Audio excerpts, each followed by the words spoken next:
Hello friends, welcome to my channel. आज मी तुम्हाला दाखवणार आहे मसाला कोलबीची रेसिपी। ती पण एकदम सोप्या पद्धतीने, नवशिके सुद्धा एकदम फटाफट ही रेसिपी बनवू शकतात। रेसिपी कुठेही स्किप न करता पूर्ण रेसिपी लास्टपर्यंत नक्की बघा। इथे मी एक कढई घेतली आहे। कढईमध्ये मी 2 चमचे तेल टाकून घेतले। गॅसची फ्लेम मीडियम ठेवायची आणि मग ह्याच्यामध्ये 2 बारीक चिरलेले कांदे आणि 5-6 कढीपत्त्याच्या पाकळ्या टाकून घ्यायच्या। कांदा तेलामध्ये छान परतवून घ्यायचा आहे। कांदा लवकर शिजावा म्हणून मी आधीच इथे चवीनुसार मीठ टाकून घेतले। मला इथे अर्धा चमचा मीठ लागलं होतं, तुम्हाला तुमच्या चवीनुसार टाकायचं आहे। त्याचबरोबर पाव चमचा हिंग टाकून घेतलं।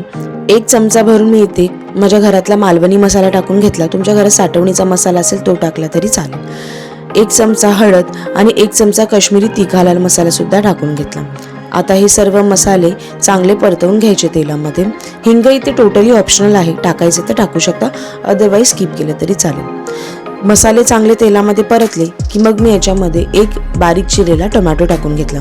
टोमॅटो इथे मी मोठ्या आकाराचा घेतला होता म्हणून तो मी 1 घेतला, जर का छोटे असतील तर 2 घ्यायचे आहेत। आता हे मसाले परतत असताना ते करपू नये म्हणून मी याच्यामध्ये पाव वाटी पाणी टाकून घेतलं। पाणी टाकणं पण इथे ऑप्शनलच आहे आणि याच्यामध्ये थोडीशी कोथिंबीर टाकली आणि टमाटे छान शिजेपर्यंत हा मसाला छान इथे परतवून घेतला आहे। गॅसची फ्लेम मीडियम ठेवून आता मी यामध्ये कोलबी टाकून घेतली। तर 1 वाटी कोलबी घेतली होती। कोलबीला स्वच्छ साफ करून घ्यायचं, त्याचं वरचं शेल काढून घ्यायचं, आतमध्ये काळा धागा असतो तो काढायचा आणि मग त्यानंतर हिला 2-3 पाण्याने स्वच्छ धुवून मग इथे कोलबी यूज केली होती। आता कोलबी टाकल्यानंतर कोलबी मसाल्यामध्ये जरा परतून घ्यायची, मग वरून याच्या 5 ते 6 ठेचलेले लसूण टाकून घ्यायचे। आता छान सर्व जिन्नस एकदा मिक्स करून घ्यायचे। गॅसची फ्लेम आता स्लो करायची आणि मग कढईवरती मी झाकण ठेवले। 10 मिनिटं मंद आचेवरती ही कोलबी चांगली शिजवून घेतली। त्यानंतर मी कढईवरचे झाकण काढले तर कोलबी ते छान रेडी झाली होती।